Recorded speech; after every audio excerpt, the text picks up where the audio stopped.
की वजह से गांव में कोई विकास ही नहीं हो रहा है। बच्चे भी हमारे पढ़ने जाने डरते हैं, बोलते हम नहीं जाएंगे। और बारिश हो जाती है बच्चे पूरा साथ कीचड़ों में। अब बताइए, ये तो 8-10 किलोमीटर गांव की ऐसी हालत है कि यहाँ से कोई अगर बीमार हो जाए तो बीमार, और मुझे लगता है बीमारी की वजह से ही अभी पिछले कुछ दिन पहले 2-3 लोगों की यहाँ से जाने में मृत्यु भी हो गई थी, जा भी नहीं पाए थे सही से। रास्ता यहाँ पे रात को बारिश में यहाँ पे गड्ढे इतने बड़े बड़े हैं, गड्ढा मुक्त अभियान के तहत ये सब करवाया जा रहा है। गड्ढे इतने बड़े बड़े हैं कि यहाँ पर कोई नॉर्मल इंसान निकल नहीं सकता। और स्कूल वाले बच्चे, आप लोग स्कूल में पढ़ते हैं, आप लोग क्या कहोगे? हम लोग जब स्कूल जाते हैं तो पानी काफी भरा रहता है, तो हम लोग को जाने में काफी दिक्कतें होती हैं। यहाँ तक कि साइकिल गिर जाती है, साइकिल भी और कॉपी किताब भी भीग जाती है, उन्हें सुखाना पड़ता है। 15-15 दिन स्कूल हम लोग नहीं जाते हैं। 15-15 दिन स्कूल नहीं जाते आप लोग? 3-4 फुट गड्ढे में पानी भरा रहता है, जिसकी वजह से बच्चे लोग निकल नहीं। इस विषय में ये है कि इसे सुधरवाएं बारिश के पहले, क्योंकि बच्चे हमारे स्कूल।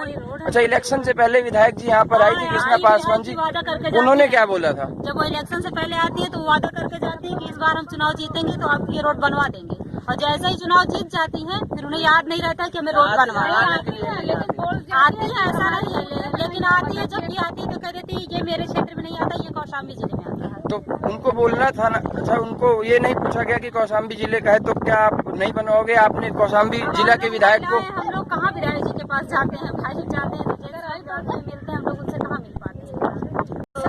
सांसद यहाँ आते हैं तो विधायक हमेशा परेशान रहते हैं रोड के लिए, ये सड़क सुधरवाने। अब बताइए, हम कितने परेशान होकर उनको वोट देते हैं, इस सड़क की वजह से सब लोग। इन लोगों का कहना है जो हमने बीजेपी को वोट दिया है, यहाँ पर बीजेपी का बहुमत से आई है उत्तर प्रदेश में, बहुमत से बीजेपी की सरकार यहाँ पे बनी। केवल हम लोग सड़क के और इसी सड़क की वजह से, मतलब जो बेसिक फैसिलिटीज है सड़क की, जैसे बिजली, पानी, बाकी सड़क, खाली यही सुविधाएं मांगने के लिए इन लोगों को कितना संघर्ष करना पड़ता है। देखो आप सभी लोग गांव से पूरी महिलाएं इकट्ठी होकर आई हैं यहाँ पर सिर्फ सड़क की मांग करने के लिए कि इन लोगों को बेसिक फैसिलिटी, जो बेसिक हमारे कॉन्स्टिट्यूशन के आर्टिकल 21 में लिखा है, right to life and personal liberty, जीवन जीने का अधिकार। तो जीवन तो हम तभी जी पाएंगे जब हमारे को सारी फैसिलिटी, सारी एम्यूनिटीज मिलेंगी। यहाँ पर लगता है, शायद ऐसे लगता है कि यहाँ पे इन लोगों को कोई भी अधिकार मिलता है। सबसे पिछड़ा वर्ग है हमारा गांव, ये रोड की वजह से कि कोई विकास यहाँ नहीं हो पा रहा। सिर्फ बच्चे हमारे बताइए, बच्चे लोग अजुआ जाते हैं पढ़ने। अजुआ यहाँ से कितने किलोमीटर दूर है? 7 किलोमीटर। इस सड़क से, ये सड़क न बनने के कारण बच्चे लोग घूम कर जाते हैं, करीब 20 किलोमीटर पड़ जाता है। 1 घंटे लगते हैं आने जाने है। आने जाने से 6 बजे बच्चे जाते हैं हमारे, सिर्फ रोड की वजह से हमारे बच्चे शाम को 6 बजे आते हैं। 5 बजे सड़क सही बन जाए तो बच्चे टाइम से आ जाए, जिससे पढ़ सके।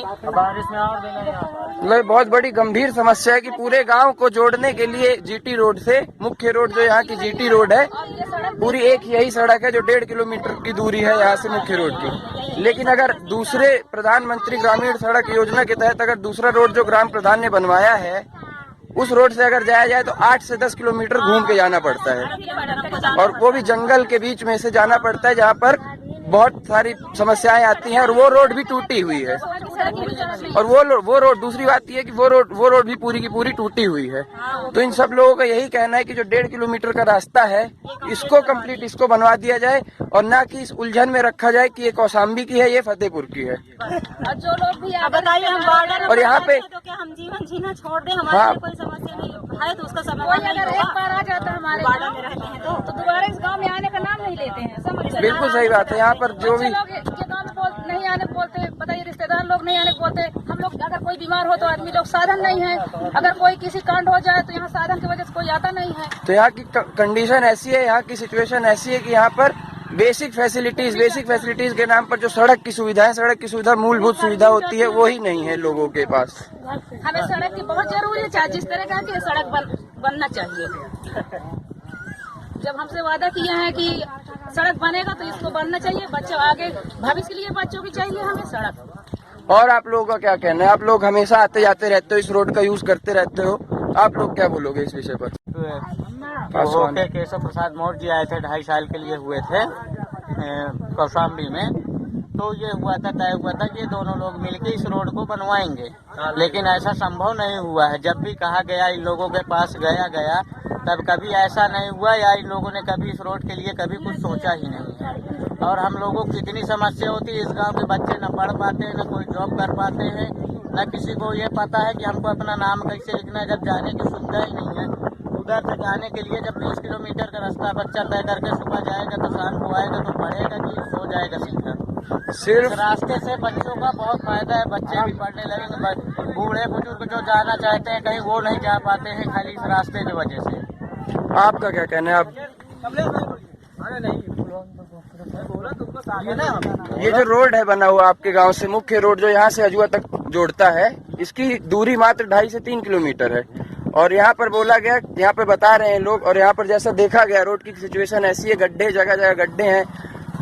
प्रधानमंत्री ग्रामीण सड़क योजना के अंतर्गत हर गांव को मुख्य सड़क से जोड़ने की जिम्मेदारी केंद्र सरकार की है। और केंद्र सरकार के अलावा योगी सरकार का भी उत्तर प्रदेश में भारी बहुमत से जो आई है, योगी सरकार का भी यही कहना है कि हम इसको 15 जून से पहले उत्तर प्रदेश को गड्ढा मुक्त बनाएंगे। और यही अभियान चालू कर रखा है, गड्ढा मुक्त अभियान। तो आप बताओ, यहाँ पर गड्ढे हैं या फिर सड़क ही नहीं है? यहाँ पे तो पूरी की पूरी सड़क ही गायब है। कच्ची सड़क है, गड्ढे पट्टे वाली सड़क। कच्ची सड़क भी वैसी है जो आप लोग हो, आप लोगों ने खुद ही अपने अपने हाथों से इसको हम लोग इसको पूरा अपने हाथों से बनाए हैं। हाथों से पूरा है और सार्वजनिक सब मिल मिला करके ये काम किए। मतलब ये सड़क भी देखो, बेसिक फैसिलिटीज, बेसिक एम्यूनिटीज जो कि जीवन जीने के लिए बहुत जरूरी है, उसके लिए भी लोग क्या कर रहे हैं, अपने अपने मतलब खुद पर्सनल वो लोग मेहनत करके, मजदूरी करके इस सड़क को बनाया है। और दूसरा, विधायक जी से जब बात की गई तो विधायक जी बोलते हैं कि हमारे पास फंड ही नहीं है। और दूसरा, फंड ना होने के अलावा दूसरा रीजन ये देते हैं कि ये जो जुरिस्डिक्शन है ये कौशाम्बी जिले का है। आधा जो रोड है कौशाम्बी जिले की है, 2 कौशाम्बी जिला और फतेहपुर जिला। फतेहपुर जिला में पूरा गांव आता है और कौशाम्बी जिले में इसकी सड़क आती है। तो इस वजह से इसकी रोड भी नहीं बन पा रही है। आप बताइए सर। अरे हम ये बताना चाहते हैं कि 2.5 किलोमीटर यहाँ से कनवार रेलवे स्टेशन पड़ता है और गांव की जनता को जब ये बरसात हो जाती है तो इतना भर जाता है, जलभराव हो जाता है, तो इसको 8 किलोमीटर ग्राउंड करके जाना पड़ता है। इसकी वजह से ये है कि अगर कोई यहाँ बीमार हो जाए या कोई किसी घटना घट जाए तो यहाँ से जाने के लिए हॉस्पिटल या थाना या कहीं जाने के लिए बहुत दूर पड़ जाता है। इसलिए हम चाहते हैं कि ये रोड बननी चाहिए। और ये विधायक प्रेजेंट टाइम विधायक कृष्णा पासवान जी हैं और ये लगातार 2-3 बार से विधायक बन रहे हैं। मतलब 3 बार का मतलब होता है 15 साल। 15 साल में उनसे 2.5 किलोमीटर, 1.5 किलोमीटर, 2 किलोमीटर की रोड नहीं बन पाई। जबकि कंटिन्यू जितनी बार भी आई है इस रोड के बारे में कहते हैं कि हाँ रोड पास हो चुकी है, लेकिन आज तक रोड में कोई शिलान्यास नहीं हुआ। रोड की सिचुएशन जो है उसकी फोटो क्लिप और उसकी वीडियो क्लिप के बाद भी इस बार जब सांसदी का चुनाव हुआ तो सांसद जी आई निरंजन ज्योति जी, केंद्रीय मंत्री हैं, उन्होंने कहा ये रोड मैं बनवा दूं, लेकिन आज तक उन्होंने दर्शन नहीं दिया। आज भी गाँव की जनता उनके चेहरे को जानती नहीं। 2 किलोमीटर रोड बनने के लिए इतना संघर्ष करना पड़ रहा है। उस दिन भी आए, उस दिन भी ये बात कही गई जब 4 घटनाएं हुई। 4 लोगों की मौत हुई थी जो हमारे गांव में ही। उस दिन भी कृष्णा पासवान जी से यही बोला गया कि इस मौत की जिम्मेदार आप लोग हो। कहीं ना कहीं आप लोग इन गांव वालों को ना ही शिक्षा प्रोवाइड कर रहे हो सही से, ना ही यहाँ के बेसिक फैसिलिटीज जैसे कि रोड हो गई, जैसे कि बिजली हो गई, जैसे कि पानी हो गई। उनको यहाँ पर 70% वोट मिलती है। बताओ, वो इतना वोट देने के बाद गाँव वोट देता है उसको, फिर भी ये कंडीशन है, फिर भी ये समस्या है, उनकी समस्या का समाधान नहीं कर पा रहे। इनसे बेहतर तो पूर्व सांसद राकेश सचान जी थे जो हर 15 महीने में तीनों तहसील में 15-15 दिन में जनता अदालत करते थे और समस्या का समाधान। अब इन लोगों को वोट मिल गया, अब आप लोगों से कोई मतलब ये कोई मतलब ही नहीं है। कभी आए भी नहीं देखने के लिए। यहाँ पर देख रहे हैं बहुत महिलाएं भी बहुत ज्यादा परेशान।